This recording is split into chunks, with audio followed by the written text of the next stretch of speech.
السلام عليكم ورحمة الله تعالى وبركاته ومغفرة. الصلاة والسلام عليك سيدي يا رسول الله. الصلاة والسلام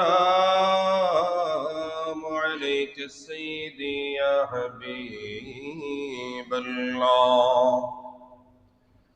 الصلاة والسلام عليك سيدي يا شافع المذنبين. الصلاة والسلام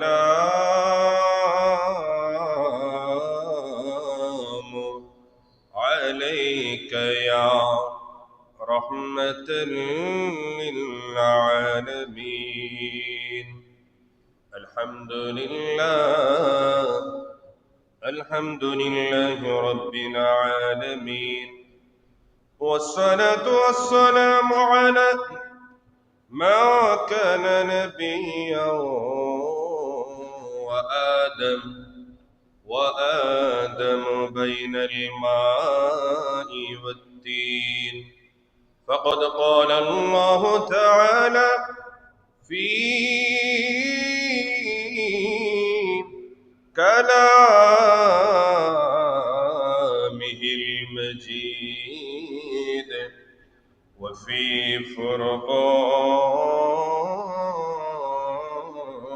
الحميد. সবাই জবান ছেড়ে দিয়ে পড়ুন আউযু বিল্লাহি মিনাশ শাইতানির রাজীম। بسم الله الرحمن الرحيم. إن الله وملائكته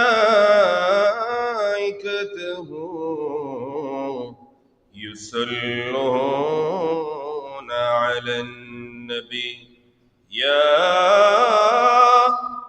أيها الذين آمنوا صلوا عليه وسلموا تسليما. اللهم صل على سيدنا مولانا محمد وعلى آل سيدنا مولانا محمد شبه محبت اللهم صل سيدنا مولانا محمد وعلى آل سيدنا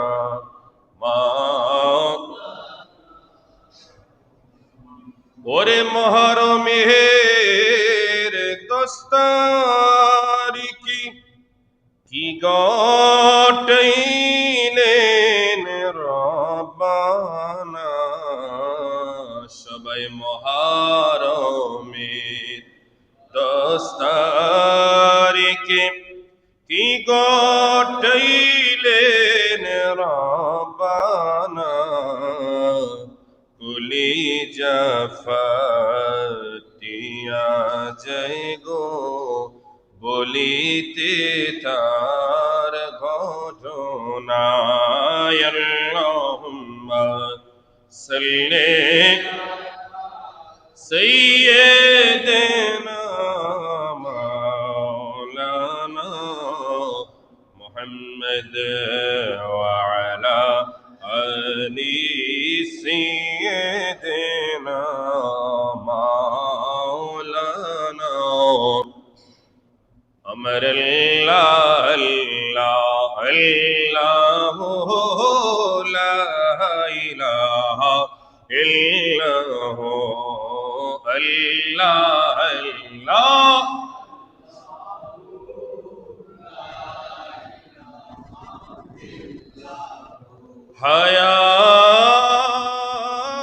হায়াতে আল্লাহ ওরে মতি আল্লাহ হরে কলবে আল্লাহ জবানে আল্লাহ জরে লা ইলাহা সবাই লা ইলাহা জোরে লা ইলাহা ভালো লাগে লা ইলাহা মোহব্বত লা ইলাহা আলা ইলাহা ইল্লাল্লাহ জোরে লা ইলাহা আলা ইলাহা ইল্লাল্লাহ লা ইলাহা ইল্লাল্লাহ লা ইলাহা ইল্লাল্লাহ জোরে লা ইলাহা ইল্লাল্লাহ লা ইলাহা ওরে আল্লাহ সারা মাবুদ নাই আমার নবী সারা উপায় নাই সবাই আল্লাহ সারা মাবুদ নাই আমার নবী সারা উপায় নাই ওরে ওই নবীকে পাইতে হইলে ওই নবীকে হইলে দরদ সারা উপায় না ইলাহা জোরে লা ইলাহা লা জোরে লা ইলাহা আলা ইলাহা ইল্লাল্লাহ জোরে লা ইলাহা আলা ইলাহা ইল্লাল্লাহ লা ইলাহা ইল্লাল্লাহ লা ইলাহা ইল্লাল্লাহ জোরে লা ইলাহা ইল্লাল্লাহ লা ইলাহা লা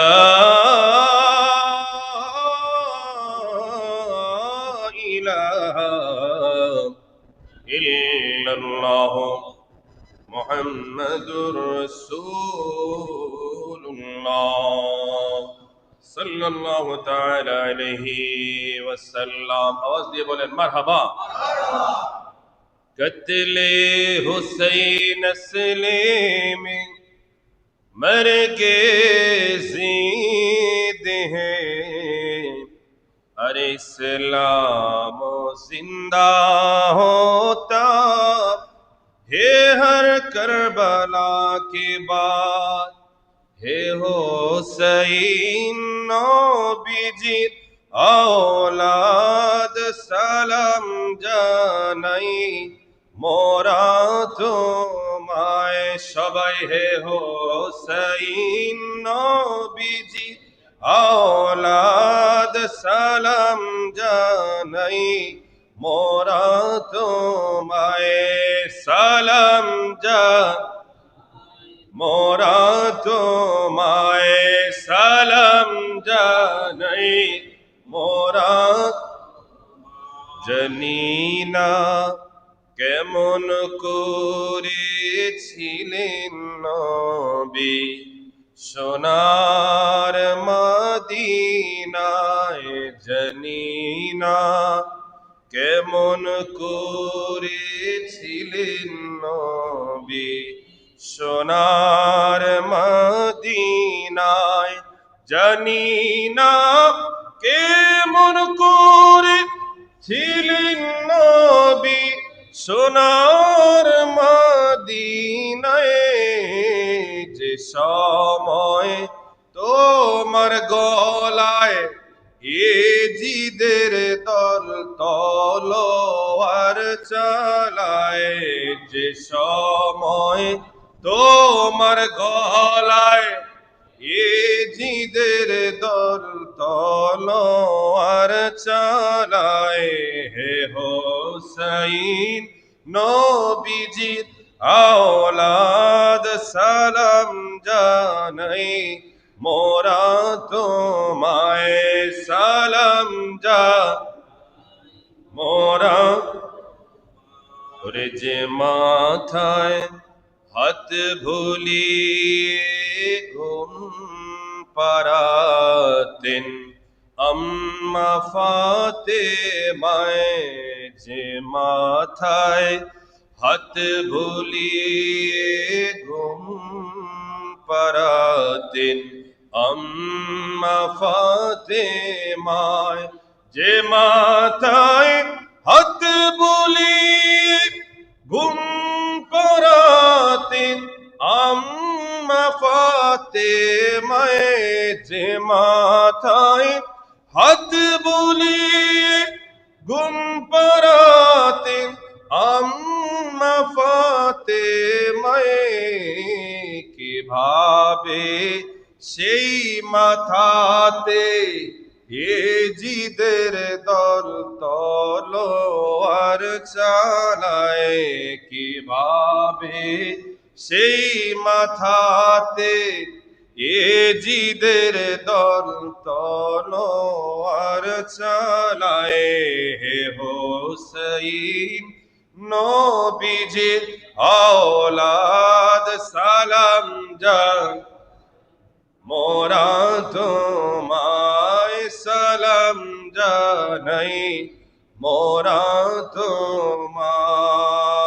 আরে 6 মাসের দুধের শিশু আলী আজগর কাতর পিপাসায়, 6 মাসের দুধের শিশু আলী আজগর কাতর পিপাসায়, 6 মাসের দুধের শিশু আলী আজগর কাতর পিপাসায়, 6 মাসের দুধের শিশু আলী আজগর কাতর পিপাসায়, কিভাবে সেই শিশুকে তীর মারিল পানির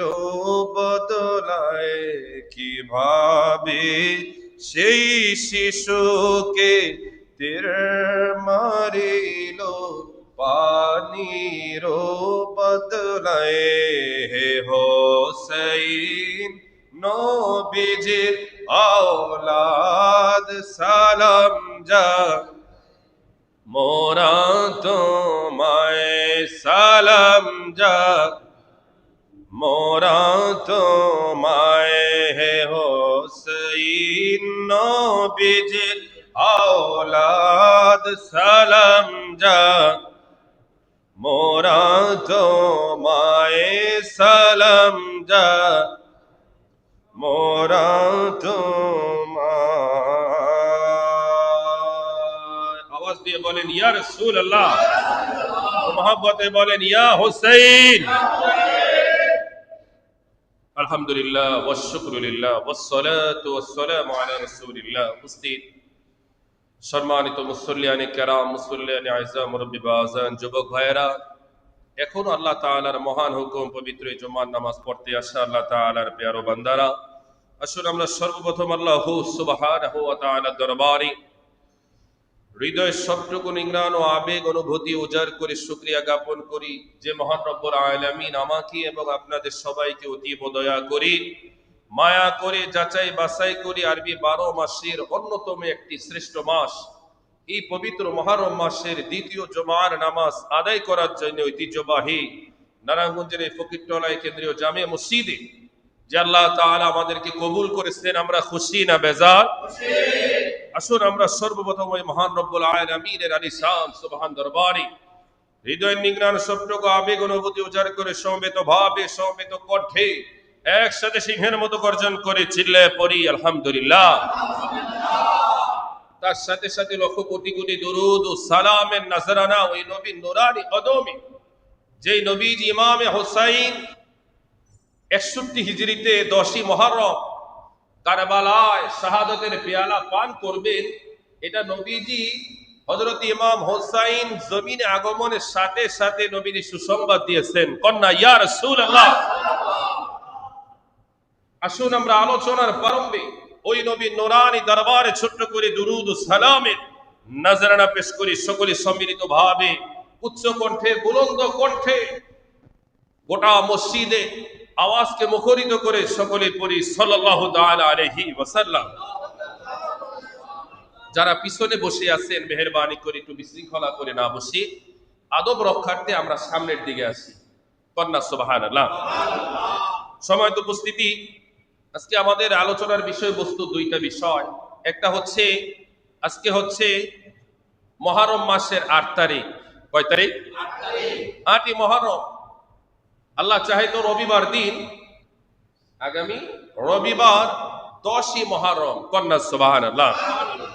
আমরা সংক্ষিপ্ত সময় 10ই মুহররমের ফজিলত নিয়ে এবং ইমাম হুসাইন শাহাদতের অগ্রিম আল্লাহ তাআলার প্যারা নবীজি ভবিষ্যৎবাণী গায়েবে সুসংবাদ দিয়ে গেছে যে আমার নাতি কারবালার ময়দানে তার গোটা পরিবার নিয়ে শাহাদতের পেয়ালা পান করবেন। হে উম্মত, তোমাদেরকে আমি নবী সেই সুসংবাদ দিয়ে যাই। কন্যা সুবহানাল্লাহ।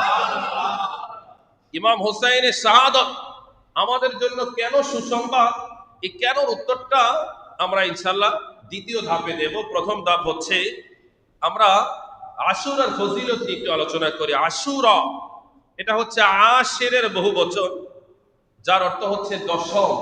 ইয়াউমা আশুরা এটা অর্থ হচ্ছে দশম দিবস। মুহাদ্দিসিনে কেরাম, মুফাসসিরিনে কেরাম, ফুকাহায়ে কেরামগণ বলেন এই আশুরার 10 তারিখে ঐতিহ্যবাহী 10টি উল্লেখযোগ্য ঘটনা বিদ্যমান থাকার কারণে ওই ঘটনার উপরে ভিত্তি করে এটাকে আশুরা নামকরণ করা হয়েছে। কন্যা সুবহানাল্লাহ। কিন্তু গোটা সমস্ত ঘটনাকে অম্লান করে দিয়ে, মাইনাস করে দিয়ে আশুরা পুরো ইমামে হুসাইন নিজের দিকে নিয়ে নিয়েছেন। কন্যা আল্লাহু আকবার। আজকে আমাদের সমাজে আশুরার ফজিলত নিয়ে আলোচনা করা হয়, বর্ণনা করা হয়, এটার গুরুত্ব বোঝানো হয়, কিন্তু সেই মৌলবী বোঝায় ওই মৌলবী ভুলেও একবার ইমামে হুসাইন আশুরা সাথে তার একটা সম্পর্ক ফজিলত, ইমামে হুসাইনের মর্যাদা, শুহাদায়ে কারবালার সম্পর্কে আলোচনা ওই মৌলবী করতে চায় না।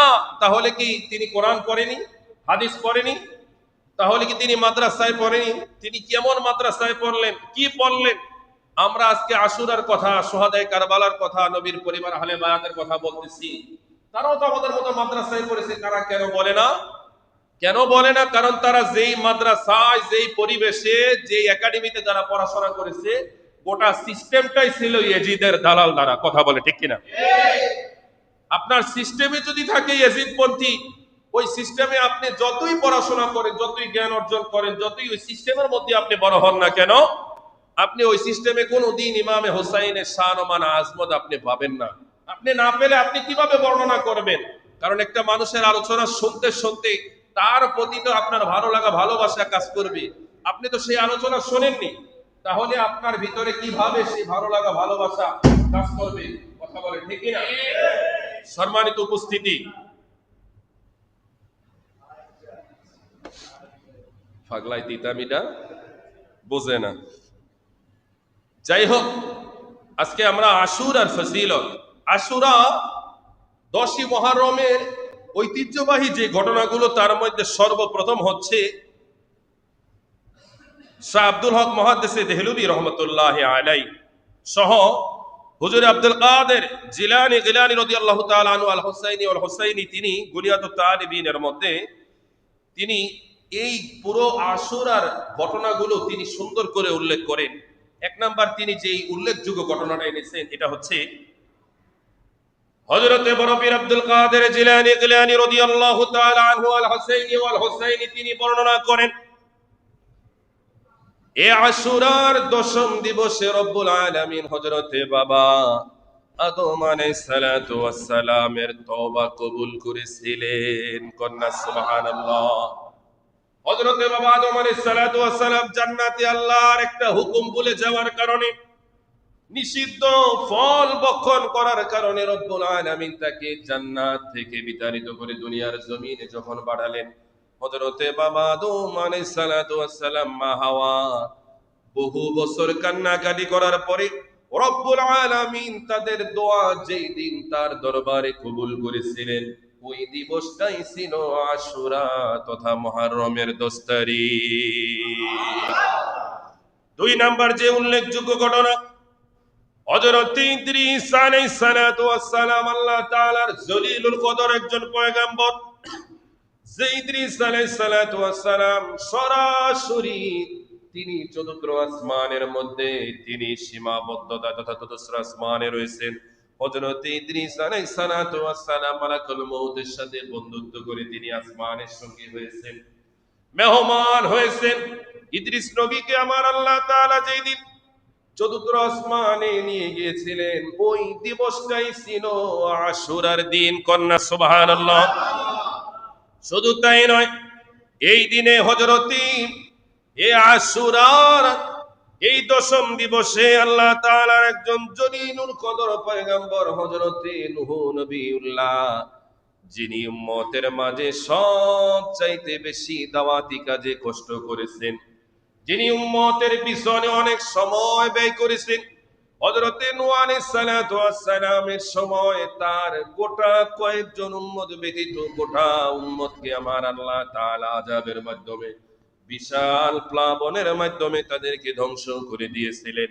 নূহ নবীকে অগ্রিম আল্লাহ তাআলা একটি নৌকা বানানোর জন্য অর্ডার দিয়েছিলেন। নূহ নবী তার মুষ্টিময় কয়েকজন উম্মত পশু পাখি নিয়ে তিনি ওই পাহাড় সমান উঁচু পানির উপরে তিনি নৌকার উপরে সওয়ারি হয়েছিলেন। এভাবে তিনি 6 মাস বেঁচেছিলেন। কন্যা সুবহানাল্লাহ। 6 মাস পরে যদি পাহাড় নামক একটা পাহাড়ের মধ্যে তিনি আশ্রয় নিয়েছিলেন, পানি তথা বন্যার পানি নিস্তেজ হয়ে গিয়েছিল। বিশাল প্লাবন থেকে আমার আল্লাহ নূহ নবী তার উম্মতদেরকে যেদিন মুক্ত করেছিলেন, ওই দিবসটাই ছিল আশুরার দিবস। 4 নাম্বার হচ্ছে, এই দিনে আল্লাহ তাআলা আমাদের যিনি জাতির পিতা হযরত ইব্রাহিম আলাইহিস সালাতু ওয়াস সালাম কে আমার আল্লাহ তাআলা এই দিনে জমিনের মধ্যে প্রেরণ করেছিলেন। কন্যা সুবহানাল্লাহ। এই দিনে হযরত ইব্রাহিম আলাইহিস সালাতু ওয়াস সালাম কে আমার আল্লাহ এই দিনেই তাকে খলিল উপাধি বানিয়েছিলেন। কন্যা সুবহানাল্লাহ। এই দিনেই হযরত ইব্রাহিম আলাইহিস সালাতু ওয়াস সালাম কে আমার আল্লাহ বিশাল অগ্নিকুণ্ড থেকে তথা নমরুদ যখন ইব্রাহিমকে কোনোভাবে তার দখলে নিতে পারে না, এবার নমরুদ ইব্রাহিম আলাইহিস সালাতু ওয়াস সালামকে জ্বালানোর জন্য চক্রের মধ্যে ঘুরিয়ে বিশাল পাহাড় সমপরিমাণ অগ্নিকুণ্ডের ভিতরে যখন তাকে নিক্ষেপ করলেন, আমার আল্লাহ তাআলা অগ্নিকুণ্ডকে এমন ভাবে আদেশ দিয়েছিলেন, হে অগ্নি, হে আগুন, তুই আমার ইব্রাহিমের জন্য এমন শান্তিদায়ক হয়ে যা, যাতে করে আমার ইব্রাহিমের গরমও না লাগে ঠান্ডাও না লাগে। কন্যা সুবহানাল্লাহ। জোরে বলেন আল্লাহু আকবার। এখনো অনেকে ডানে বায়ে তাকিয়ে থাকেন, খতিব সাহেব আলোচনা করলে হুজুরের দিকে চেয়ে থাকবেন। সওয়াব আছে কি নাই? জোরে বলেন না, আছে কি নাই? প্যারে হাজিরিন, হযরত ইব্রাহিম আলাইহিস সালাতু ওয়াস সালামকে বিশাল অগ্নিকুণ্ড থেকে আমার আল্লাহ যেই দিন মুক্ত করেছিলেন, ওই দিবসটাই ছিল আশুরার দিবস। এটা গেল 4 নাম্বার। 5 নাম্বার হচ্ছে, এই দিনে হযরত দাউদ আলাইহিস সালাতু ওয়াস সালামের তওবা। হযরত দাউদ নবী 99টা বিবাহ করেছিলেন। এবার তিনি 100 নাম্বার বিবাহ করার জন্য তিনি একজন নারীকে দেখে তার পছন্দ হলো।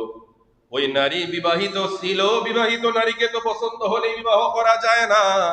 ওই স্বামীকে তিনি সুকৌশলে যুদ্ধের ময়দানে পাঠিয়ে দিয়েছিলেন, যেন স্বামী যুদ্ধের ময়দানে শহীদ হয়ে যায়, তিনি যেন বিবাহ করতে পারেন।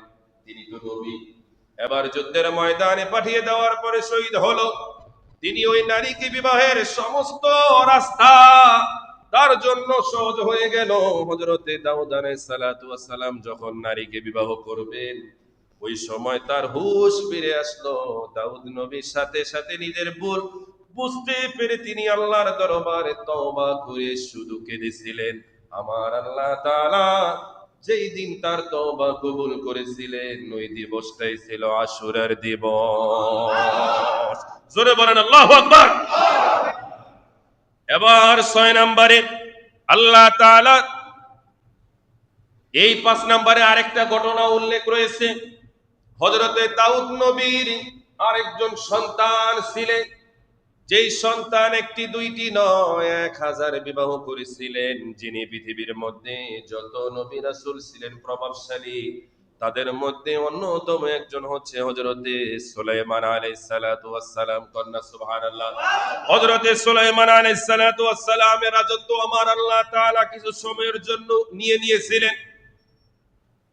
হযরতে সুলাইমান আলাইহিস সালাতু ওয়াস সালাম সব রাজত্ব হারিয়ে অসহায় হয়ে তিনি মাবুদের দরবারে কান্নাকাটি করেছিলেন। আর আল্লাহর দরবারে দীর্ঘ সময় তিনি ফরিয়াদ করেছিলেন, আল্লাহ আমার ভুল হয়েছে, আমাকে ক্ষমা করে দিন, আমার রাজত্ব, আমার সম্মান, আমার ইজ্জত আমাকে ফিরিয়ে দিন। রব্বুল আলামিন যেদিন সুলাইমান আলাইহিস সালাতু ওয়াস সালামের রাজত্ব, তার ক্ষমতা, সম্মান, ইজ্জত ফিরিয়ে দিয়েছিলেন, ওই দিনটি, ওই দিবসটাই ছিল আশুরার দিবস। আমরা খুশি না বেজার? জোরে বলেন সুবহানাল্লাহ। এবার 6 নম্বরে হযরতে আইয়ুব আলাইহিস সালাতু ওয়াস সালাম এমন একজন নবী যার সম্পদের অভাব নাই, সন্তানের অভাব নাই, পতির অভাব নাই, যশ খ্যাতির অভাব নাই, স্ত্রীর অভাব নাই। কিন্তু হযরতে আইয়ুব নবী এত কিছু থাকার পরও এক মুহূর্তের জন্য আমার আল্লাহকে ভুলে নাই। শয়তান বললেন, আল্লাহ আপনার আইয়ুব আপনাকে কেন এত ভালোবাসে আপনি জানেন? আল্লাহ বলে, আমি তো জানি, তারপরও তুই কি জানোস তো? এবার শয়তান বললেন, আল্লাহ আপনার আইয়ুব এজন্যই আপনাকে এত ভালোবাসে, কেননা আপনি তাকে এত এত নিয়ামত দিয়েছেন, এত নিয়ামত পাইলে কে না আপনাকে ভালোবাসবে? আল্লাহ বলে, শয়তান আমি যা জানি তুই তা জানোস না। আমার আইয়ুব যদি এত নিয়ামত আমি আল্লাহর পক্ষ থেকে নাও পাই, তারপরও আমার আইয়ুব আমি আল্লাহ ছাড়া তার কলবে আর কাউকে জায়গা দিবে না। কন্যা সুবহানাল্লাহ। এবার শয়তান বলে, আল্লাহ আমি কথায় বিশ্বাস করি না, আমি কামে বিশ্বাস করি। কেমন কাম? আয় আল্লাহ, যেই রাজত্ব, যেই সম্মান আপনি তাকে দিয়েছেন সব নেন দেহি, তারপরও যদি ভালোবাসে তাইলে বুঝবো আপনার আইয়ুব সত্যি আপনার প্রেমিক। আল্লাহ একে একে তার সব নিয়ে নিলেন। এমনকি তাকে পরীক্ষা করার জন্য সর্বশেষ তার দেহের ভিতরে রোগ দিলেন। যত রূপ বাড়তে থাকে আইয়ুব নবীর প্রেম আল্লাহর প্রতি তত বাড়তে থাকে। কন্যা সুবহানাল্লাহ। যেদিন আমার আল্লাহ তাআলা আইয়ুব নবীকে দীর্ঘ সময় 18 বছর রোগাক্রান্ত করার পরে যেই দিন মুক্ত করেছিলেন, ওই দিবসটাই ছিল আশুরার দিবস। এবার 7 নম্বরে হচ্ছে হযরতে মূসা আলাইহিস সালাতু ওয়াস সালাম। আমার আল্লাহ তাআলা এই মূসা নবীকে এমন এক সময় পাঠিয়েছিলেন, যে সময়টা ছিল ফেরাউনের যুগ।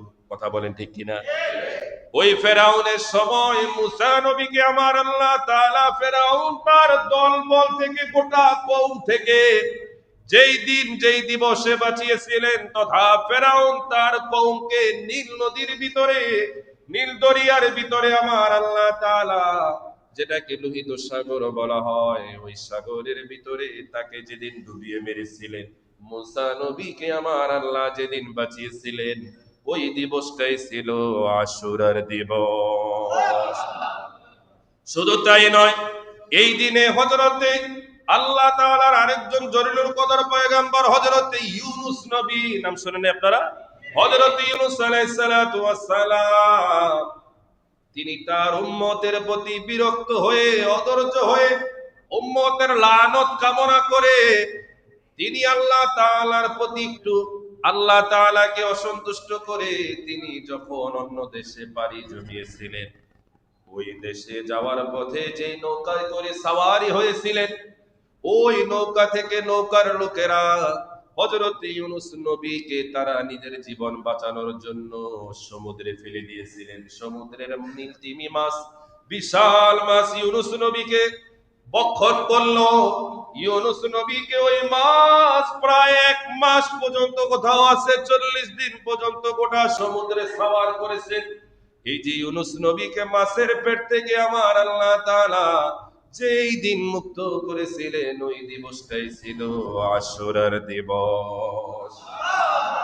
শুধু তাই নয়, আল্লাহ তাআলার আরেকজন জরুরুল কদর পয়গম্বর হযরত ঈসা আলাইহিস সালাতু ওয়াস সালামকে আমার আল্লাহ সরাসরি আসমানে উঠিয়ে নিয়েছিলেন। কিভাবে? হযরত ঈসা আলাইহিস সালাতু ওয়াস সালামের উম্মত যখন তাকে মারার জন্য সব প্রস্তুতি গ্রহণ করলো, তার বাড়ির চতুর্দিকে উম্মতেরা ঘেরাও করে ফেললো, ঈসা নবীকে আজকে মেরে ফেলবে। ঈসা নবী তার ঘরের ভিতরে অবস্থান করতেছে।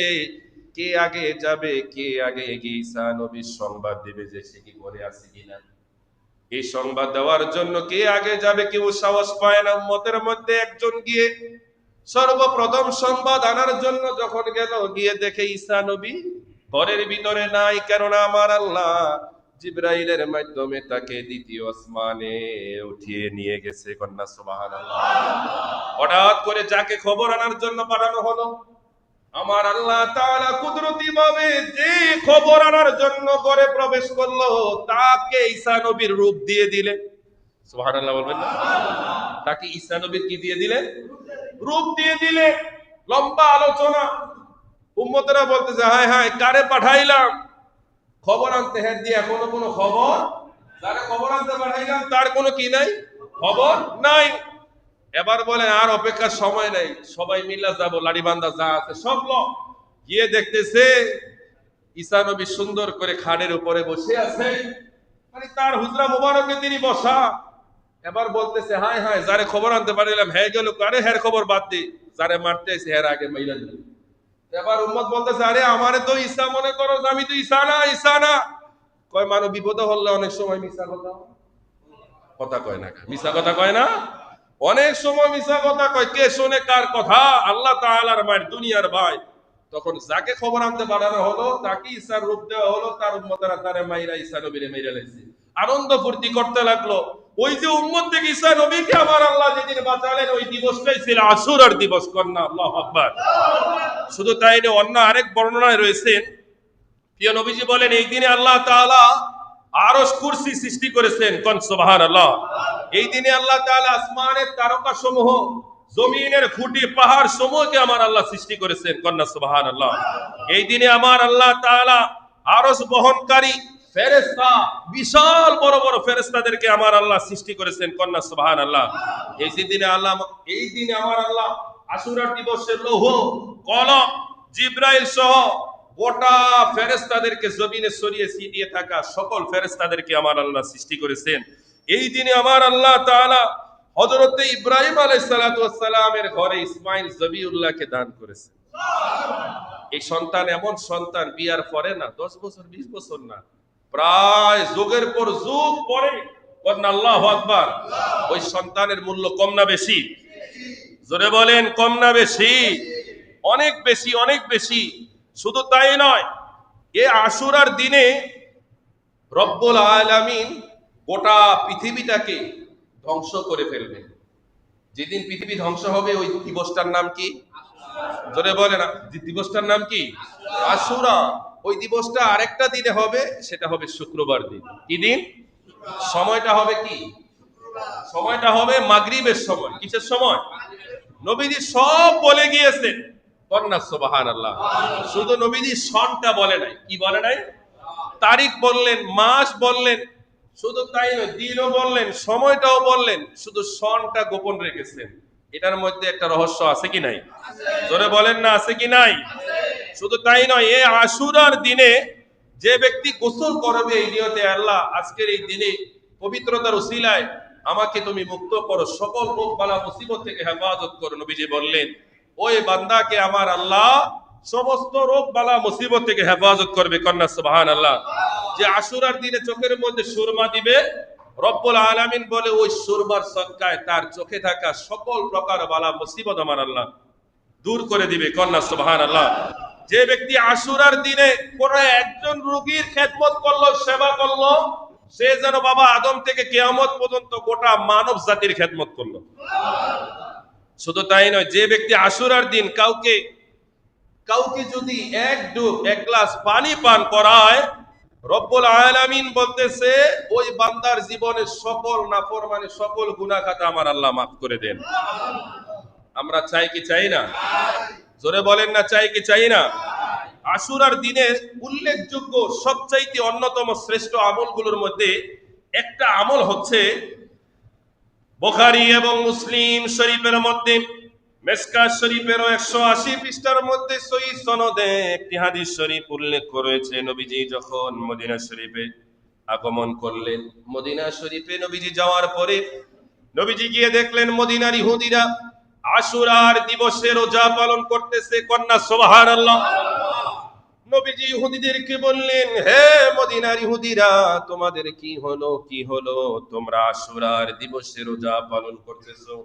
মদিনার ইহুদিরা বললেন, ইয়া রাসূলুল্লাহ, ইয়া হাবিবাল্লাহ, ও মায়ার নবী, দয়াল নবী, এই দিন আমাদের জন্য খুব একটা অনেক স্পেশাল একটা দিন, অনেক গুরুত্বপূর্ণ দিন, অনেক ফজিলতপূর্ণ দিন। কেন না আজ থেকে হাজার হাজার বছর আগে এই দিন আমাদের নবী মুসা কালিমুল্লাহকে আল্লাহ ফেরাউন এবং তার কওম থেকে, নীল দরিয়া থেকে আমার আল্লাহ বাঁচিয়েছিলেন।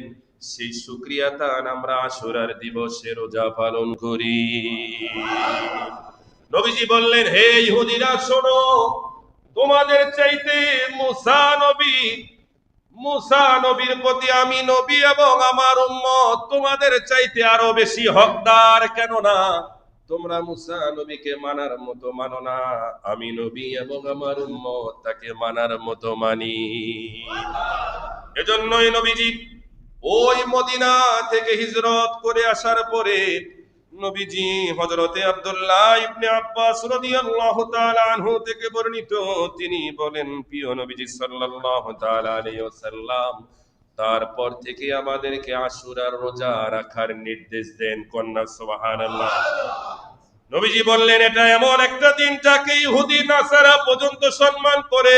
হে আমার উম্মতেরা, তোমরা আশুরার দিবসে রোজা পালন করবে, তবে হ্যাঁ, তোমাদের রোজা, তোমাদের আমল যেন ইহুদি নাসারাদের সাথে যেন সামঞ্জস্য হয়ে না যায়। এজন্য তারা 10 তারিখ রোজা পালন করবে, তোমরাও করবে। তারা একটা করে, তোমরা দুইটা করবে। তোমরা 9-10 করবে, না হয়তো 10-11 তোমরা রোজা পালন করবে। দুইটা করবে। কয়টা? জোরে বলেন, কয়টা? অনেকে প্রশ্ন আসতে পারে, হুজুর রোজা রাখবো বালা কথা, এটার ফজিলত কি? নবীজি বললেন, যে বান্দা মুহররমের 10 তারিখ ঠিক রেখে 9-10 কিংবা 10-11 রোজা পালন করবে, আমি নবীজি আশা রাখি আমার আল্লাহ তার পিছনের 1 বছরের গুনাহগুলো ক্ষমা করে দিবে। কন্যা সুবহানাল্লাহ। রোজা রাখলে লাভ আছে কি নাই? আরো জোরে বলেন না, আছে কি নাই? এজন্য আমরা রোজা রাখতে চাই কি চাই না? আপনারা আজকে গিয়ে নিজের পরিবার পরিজনদের কাছে এই মেসেজটা পৌঁছে দিবেন। শনিবার, রবিবার, আর না হলে রবিবার, সোমবার। আর যারা শনিবার করেন তারা 3টা করার সুযোগ পেয়ে যাবেন। সোমবার নবীজির আগমনের দিন নবীজি রোজা পালন করতেন। নবীজি যে রোজাগুলোকে গুরুত্ব দিতেন তার মধ্যে সপ্তাহে সোমবার এবং বৃহস্পতিবার। সোমবার কেন রাখতেন? নবীজির আগমন। বৃহস্পতিবার কেন? সপ্তাহে বান্দার আমলনামা রব্বুল আলামিনের দরবারে পেশ করে ফেরেশতারা বৃহস্পতিবার দিন। নবীজি বলে, আমার আমলনামা যেদিন পেশ করবে আমি চাই ওই দিন যেন আমি রোজা পালন করি। জোরে বলেন না, ইয়া রাসূলুল্লাহ। আমরা চাই কি চাই না?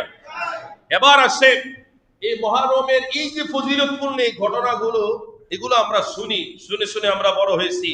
সমস্ত ঘটনাকে অম্লান করে দিয়ে, সব ঘটনাকে মাইনাস করে দিয়ে প্রিয় নবীজি সাল্লাল্লাহু তাআলা আলাইহি ওয়াসাল্লাম এর দৌহিত্র নবীজির সন্তান হযরত ইমামে হোসাইন, ইমামে আলী মাকাম, তার গোটা পরিবার নিয়ে ইসলামকে, হক ইসলাম বাতিলের হাত থেকে বাঁচানোর জন্য, প্রতিষ্ঠার জন্য ইমামে হোসাইন তার নিজের গর্দান মোবারক, শের মোবারক তিনি আল্লাহর রাস্তায় কুরবানি করেছেন। এখন বলতে পারেন যে হুজুর আপনি তো বললেন নবীজি আগাম সুসংবাদ দিয়েছেন, ইমাম হোসাইনের শাহাদাত আমাদের জন্য কেন সুসংবাদ হবে?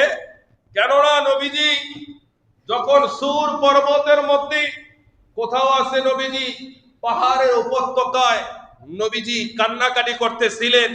মদিনায় যখন নূরের নবীজিকে পাওয়া যাচ্ছিল না, তখন হযরতে ওমর রাদিয়াল্লাহু তাআলা আনহু তরবারি নিয়ে দাঁড়িয়ে গেলেন। হে মদিনার মুনাফিকেরা, ইহুদিরা, নাসারারা, শোনো, যদি আমার মায়ার নবীর গায়ে একটা ফুলের টোকা পড়ে, আমি ফারুক আজমের এই ছুরি থেকে তোমাদেরকে কেউ বাঁচাতে পারবে না। কন্যা আল্লাহু আকবার। ওই সময় নবীজিকে খোঁজাখুঁজি করতে লাগলেন, তালাশ করতে লাগলেন, সবাই ব্যস্ত হয়ে গেলেন। লম্বা আলোচনা আমরা ইনশাআল্লাহ রবিবার দিন এটা পরিপূর্ণভাবে আপনাদের সামনে পেশ করার চেষ্টা করব। সকলে পড়েন আমিন। নবীজিকে যখন পেলেন, ইন্ডিমিং টাইমে সবাই দেখলেন নবীজি পাহাড়ের উপত্যকায় গুহার ভিতরে নবীজি সেজদায় রত হয়ে আল্লাহুম্মা ইয়া রাব্বি হাবলি উম্মতি, আমাদের জন্য, আমাদের নাজাতের জন্য নবীজি কাঁদতেছে। হযরত আবু বকর সিদ্দিক নিজের সমস্ত আমলের দোহাই দিলেন, নবীজি উঠলেন না। হযরতে ওমর দোহাই দিলেন, উঠলেন না। হযরতে মাওলা আলী দোহাই দিলেন, উঠলেন না। ওসমান জিন্নুরাইন বলে, ইয়া রাসূলুল্লাহ, আমার জীবনের সমস্ত আমলের বিনিময় আপনি নবীজি আজকে সেজদা থেকে মাথা উত্তোলন করেন, আমার গোটা জীবন, গোটা 4 খলিফার জীবন আপনি নবীর উম্মতের কদমে কুরবান। কন্যা সুবহানাল্লাহ। নবীজি ওঠে না। আম্মাজান ফাতেমা নিজের জীবন উম্মতের জন্য কুরবান করলেন, ওঠে না। যখন মা ফাতেমা ইমামে হাসান হুসাইনকে নিয়ে গেলেন, তখন বললেন, ইয়া রাসূলুল্লাহ, হাবিবাল্লাহ, আপনার সন্তান, আপনার দৌহিত্র হাসান হুসাইনকে বাবা আপনার উম্মতের জন্য কুরবান করে দিলাম। বলেন না ইয়া রাসূলুল্লাহ। নবীজি তারপরে মাথা উত্তোলন করলেন, আল্লাহর দরবারে ফরিয়াদ করলেন, আল্লাহ, আমার হাসান এবং হুসাইনকে আমার উম্মতের নাজাতের উসিলা হিসেবে কবুল করুন। জোরে বলেন না সুবহানাল্লাহ। তারপর থেকে শাহাদাতের খেলা শুরু হয়ে গেল। প্যারে হাজিরিন, আজকে আমরা এত এত উম্মত, এত নিম্ন পর্যায়ে চলে গেছি। আমরা বলি নবী যদি জানতো, কেন নবীজি ইমাম হোসাইনের শাহাদাতের কথা ইমামে হোসাইনকে সতর্ক করলেন না? নবী যদি জানতো, কেন মা ফাতেমাকে বাধা দিলেন না? আম্মাজান আয়েশাকে এই কাজ করলেন না? আমরা উম্মত নিজেকে এত নিকৃষ্ট পর্যায়ে নিয়ে গেছি, নিজের জ্ঞানকে নবীজির জ্ঞানের সাথে তুলনা করতে আমরা দ্বিধাবোধ করি না। এরকম জালিম আছে কি নাই?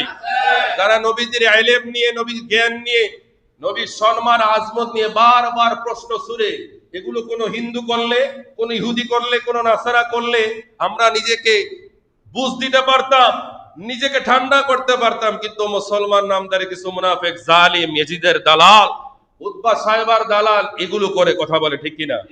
আল্লাহ ওই জালিম থেকে এই ফকিরতলা সোনারাঙ্গবাসীকে হেফাজত করুন। সকলে বলে না আমিন। আরো জোরে বলে না আমিন। কেন নবীজি শাহাদাতের সুসংবাদ পাওয়ার পরেও ইমামে হোসাইনকে বাধা দেয় নাই? কেননা নবীজি চেয়েছেন ইমামে হোসাইনের শরীর মোবারকের প্রত্যেকটা রক্তের ফোঁটায় ফোঁটার বিনিময়ে আল্লাহ তাআলার দরবারে উম্মতে মুহাম্মদীদেরকে নাজাতের জন্য নবীজি উসিলা ধরবেন। কন্যা সুবহানাল্লাহ। এজন্যই বলে নাই। এবার শুনুন, নূরের নবী, মায়ার নবীজি হযরতে উম্মে সালমা রাদিয়াল্লাহু তাআলা আনহা, তিনি বর্ণনা করতেছেন, আমি নবীজির ঘরে গেলাম, গিয়ে দেখলাম ইমামে হাসান এবং হুসাইন রাদিয়াল্লাহু তাআলা আনহু নবীজির সামনে খেলা করতেছিলেন। কন্যা সুবহানাল্লাহ। ইন দ্য মিড টাইমে ওই সময় হযরত জিবরাইল আমিন আলাইহিস সালাতু ওয়াস সালাম নবীজির দরবারে আসলেন। জিবরাইল এসে বললেন, ইয়া রাসূলুল্লাহ, ইয়া হাবিবাল্লাহ, এই যে আপনার সামনে আপনার যেই দুইজন সন্তান খেলা করতেছে, এই দুইজন সন্তানের মধ্যে এক সন্তানকে আপনার উম্মতেরা নির্মম ভাবে এই দুনিয়ার জমিন থেকে তাকে হত্যা করা হবে। নবীজি এই ঘটনা শুনে, এই সুসংবাদ শুনে, এই সংবাদ শুনে নবীজি আশ্চর্য হয়ে গেলেন। নবীজি জানতে চাইলেন, জিবরাইল, এই দুই সন্তানের মধ্যে কোন সন্তানকে আমার উম্মতেরা হত্যা করবে, ওই সন্তানকে দেখিয়ে দাও।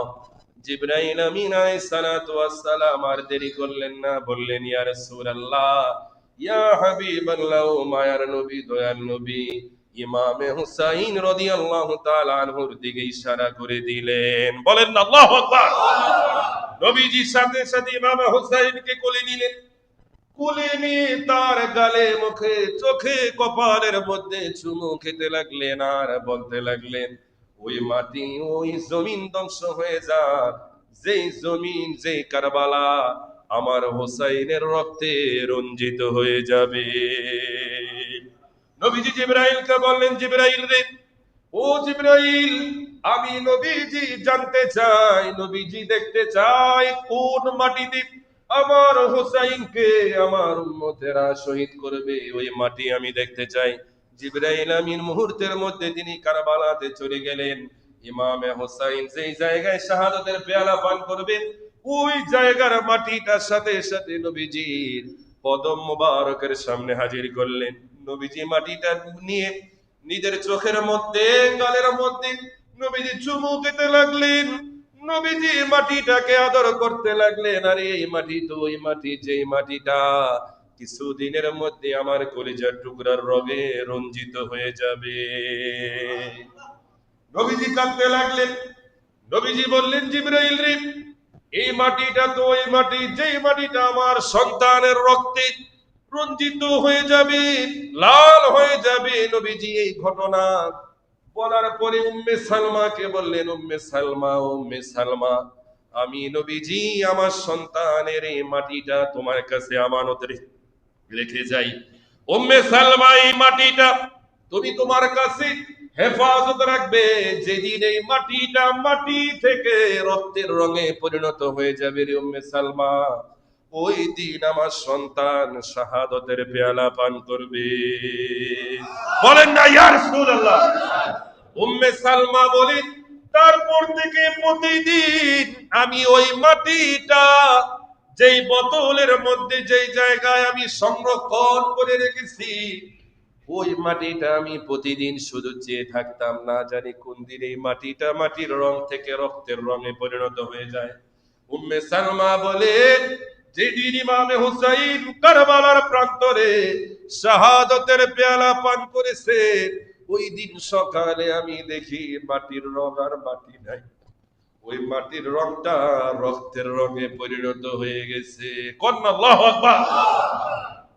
এখান থেকে একটা বিষয় জেনে নেন, নবীজির তো আরো প্রিয়তমা স্ত্রী ছিল, কেন উম্মে সালমাকেই মাটিটা নবীজি হেফাজত করার জন্য দিলেন।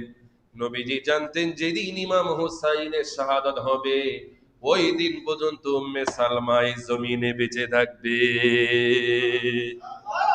জোরে বলেন না সুবহানাল্লাহ। তারপরও নবীর ইলম নিয়ে, জ্ঞান নিয়ে কারো কোনো প্রশ্ন আছে? কথা কয় না। আছে? যার ইমানদার, যার ভিতরে ইমান আছে, তার কোনো প্রশ্ন। কিন্তু বেঈমান গোস্তাখে রাসূল, তাদের ভিতরে প্রশ্ন থাকবেই। কথা বলে ঠিক কি না? কপাল পোড়া, কপাল পোড়া। পেয়ারা হাজিরিন, আজকে সোহাদায়ে কারবালার মাহফিল করলে অনেকের গা জ্বলে যায়। আর কথা বলে না, অনেকের মাথা খারাপ হয়ে যায়, কি আশুরার করে আমল করা লাগবে, মিলাদ করা লাগবে, কি হইছে আশুরার দিন? হেরা ইমাম হোসাইনকে ভালোবাসে, আর কাউরে তো ভালোবাসার কথা শুনি না। এরকম বেয়াদব আছে কি নাই? জোরে বলেন, আছে কি নাই? ওটা মিডিয়ার জগৎটাই বেয়াদবে ভরে গেছে। যারা ইমাম হোসাইনকে নিজেও ভালোবাসে না, কেউ ভালোবাসবে এটাও তাদের সহ্য হয় না। কথা বলে ঠিক কি না? আমি আপনাদের জবান থেকে শুনতে চাই, ফকিরতলায় মসজিদে থাকা প্রত্যেকটা মুসল্লি কি ইমাম হোসাইনকে ভালোবাসে? কথা বলে না ভালোবাসে? আমরা ভালোবাসতে চাই কি চাই না? ইমাম হোসাইনকে ভালোবাসার নাম ঈমান। জোরে বলেন না সুবহানাল্লাহ। ইমাম হোসাইনকে ভালোবাসার নাম কি? জোরে বলেন কি? আমরা যে জান্নাতের তালাশ করি, ওই জান্নাতের সরদার কারা? ইমামে হাসান এবং হোসেন। কন্যা সুবহানাল্লাহ। বলবি, তুমি নামাজ দিয়ে, রোজা দিয়ে, হজ দিয়ে জান্নাতের তালাশ করে ইমাম হোসেনকে মাইনাস করে গিয়ে দেখবে ওই জায়গায় যাদের আন্ডারে থাকবে, যাদের গোলামিতে থাকবে, গিয়ে দেখবে তারাই জান্নাতের সরদার। ওই জান্নাতে কি সরদার তোমাদেরকে ঢুকতে দিবে? কথা বলে না, ঢুকতে দিবে? ইনশাআল্লাহ গোটা মাস ব্যাপী, যদিও রবিবারে কারবালা শেষ হয়ে যাবে, কিন্তু ইমানদারের কারবালা কোনোদিন শেষ হয় না। আমরা গোটা মাস ব্যাপী যখনই আমরা সময় পাবো, গোটা মাসে নবীর আহলে বায়াত পরিবার পরিজন কারবালা নিয়ে আমরা ইনশাআল্লাহ আলোচনা করব। আপনাদেরকে দাওয়াত দিতেছি আগামী রবিবার বাদ এশা থেকে কারবালার শান আজমত সম্পর্কে ইনশাআল্লাহ মসজিদে আলোচনা হবে। থাকবেন তো ইনশাআল্লাহ? জোরে বলেন, থাকবেন তো? সবাই থাকতে পারবেন না, যার নসিব ভালো, যার ভিতরে নবীর প্রেম, নবীর আহলে বায়াতের প্রেম আছে, সেই থাকতে পারবে। একটা কঠিন হাদিস শরীফ শোনেন। নবীজি বলেন, কোন মানুষ যদি খানায় কাবা তোয়াফরত অবস্থায়ও যদি তার ইন্তেকাল হয়, কিন্তু তার ভিতরে যদি নবীর পরিবার আহলে বায়াতের প্রতি বিদ্বেষ থাকে, ওই মানুষটা জাহান্নামী। জোরে বলেন নাউজুবিল্লাহ। তাহলে আহলে বায়াতের প্রেম ভালোবাসা আল্লাহর কাছে গুরুত্ব কম না বেশি? জোরে বলেন, কম না বেশি? এটা বর্ণনা করতে গেলে অনেক সময়ের বিষয়, এত সময় তো আমাদের নাই। আমার আরো মনে চায়, আরো মনে চায়, কিন্তু সময় তো একটা বিষয় আছে, কথা বলেন ঠিক কিনা? এই যে অনুরোধ করবো এই সময়গুলো আপনারা কাজে লাগাবেন, এই সময়গুলোকে আপনারা মূল্যায়ন করবেন। জুম্মার নামাজ একটু আগে আগে আসবেন। ব্যবসা আছে থাকুক, চাকরি আছে থাকুক, আপনি গোলামি করতেছেন করেন না, কিন্তু জুম্মার দিন আল্লাহ তাআলা এবং তার নবীর জন্য, আখিরাতের জন্য একটু সময় বের করেন। পারবেন তো ইনশাআল্লাহ?